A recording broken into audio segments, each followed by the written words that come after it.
নিজেদেরকে সুস্থ রাখতে হলে অবশ্যই আমাদেরকে মাছ মাংসের পাশাপাশি শাকসবজিও খেতে হবে, কারণ শাকসবজিতে রয়েছে প্রচুর পরিমাণে ভিটামিন।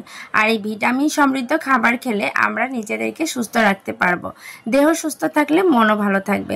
আজকে মন ভালো করার মতো কিছু পুঁই শাক নিয়েছি, একেবারে তরতাজা। এগুলোকে বলে ডালের পুঁই শাক। আর এখানে নিয়েছি 1 কেজি পরিমাণ কচুরমুখী। এগুলো কেটে ছিলে একদম ধুয়ে পরিষ্কার করে নিয়েছি, আর পুঁই শাকগুলো কেটে নিয়েছি। এখন এই দুইটা সবজি একসঙ্গে রান্না করব। এটা খেতে দারুণ লাগে। এই সবজিটা সামনে থাকলে আপনারা এটা দিয়েই পেটের ক্ষুধা মিটে গেলে অন্য সব মাছ মাংসের কথা ভুলেই যাবেন। আসসালামু আলাইকুম, কেমন আছেন সবাই? আশা করি সবাই নিশ্চয়ই ভালো আছেন। আর এই তো আজকে আপনাদের সাথে একেবারে সিম্পল নিরামিষ একটা রেসিপি শেয়ার করতে চলে এলাম। প্রথমে আমি ফ্রাই প্যানে তেল নিয়েছি পরিমাণ মতো, আর নিয়েছি পেঁয়াজ কুচি।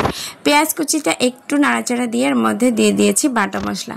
বাটা মশলার মধ্যে রয়েছে রসুন, পেঁয়াজ সহ কাঁচামরিচ বাটা। এখন একটু এটা নাড়াচাড়া করে এর মধ্যে সামান্য পরিমাণে পানি দিয়ে সব ধরনের রেগুলার রান্না করার মশলাগুলো দিয়ে দিলাম। এর সাথে প্রথমে লবণও দিয়েছি, কারণ লবণটা কিন্তু পরে দিলেও চলতো, তবে আমার মনে থাকে না অনেক সময়, সেজন্য একেবারে ফার্স্টেই লবণটা দিয়ে দিয়েছি। এখন সব ধরনের মশলা খুব ভালো মতো নেড়ে চেড়ে কষিয়ে নিব। মশলাটা খুব ভালো মতো কিন্তু কষাতে হবে, নাহলে কিন্তু ভালো লাগবে না। সবজি রান্না করছি যেহেতু, তো অবশ্যই মশলার কষানোটা ভালো হলে সবজি রান্নাটাও মজা হবে।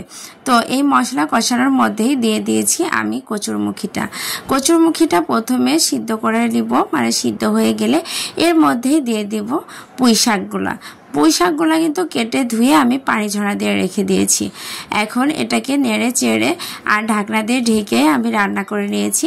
মানে এটা যতক্ষণ না সিদ্ধ হয়েছিল ততক্ষণ এটাকে একদম ঢেকে ঢেকে সিদ্ধ করে নিয়েছি। কচুরমুখীগুলো যখন সিদ্ধ হয়ে গেছে তখন এর মধ্যে দিয়ে দিচ্ছি এই যে ধুয়ে রাখা পুঁই শাকগুলো খুব ভালো মতো এখন কচুরমুখীর সাথে মিলিয়ে নিব। প্রথমে আমি একটু শাক দেওয়ার পরে যখন কড়াইটা ভরে গেছিল তখন কিন্তু আবার একটু নেড়ে চেড়ে দিয়ে কমিয়ে দিয়েছি। তারপর পুরোটা দেওয়ার পরে ঢাকনা দিয়ে ঢেকে রেখেছিলাম কিছুক্ষণের জন্য। তো ঢাকনা দিয়ে ঢেকেছি বলেই কিন্তু এই যে শাকগুলোর রং কিন্তু নষ্ট হয়ে গেছে। যদি ঢাকনা দিয়ে না ঢাকতাম, সময় নিয়ে রান্না করলে কিন্তু শাকগুলো একদম সবুজ থাকতো। তো যাই হোক, আগামীতে এভাবে রান্না করব বলে ভাবছি। তো এখন কিন্তু এই যে শাকগুলো একেবারে কম হয়ে গেছে। তো এই কচুরমুখীর সাথে শাকগুলোকে খুব ভালো মতো নেড়ে চেড়ে মিশিয়ে নিচ্ছি। আর এর মধ্যে কিন্তু রান্নাটাও শেষ করে দিব, কারণ একটু পানি দিয়ে যখন বলক আসবে তখন কিন্তু রান্নাটা একেবারে কমপ্লিট হয়ে যাবে। রান্নাটার কিন্তু এটা ফাইনাল লুক। তবে এই ঝোলের পানিটা কিন্তু একদম শুকিয়ে যাবে, যেহেতু কচুরমুখীতে রান্না করেছি।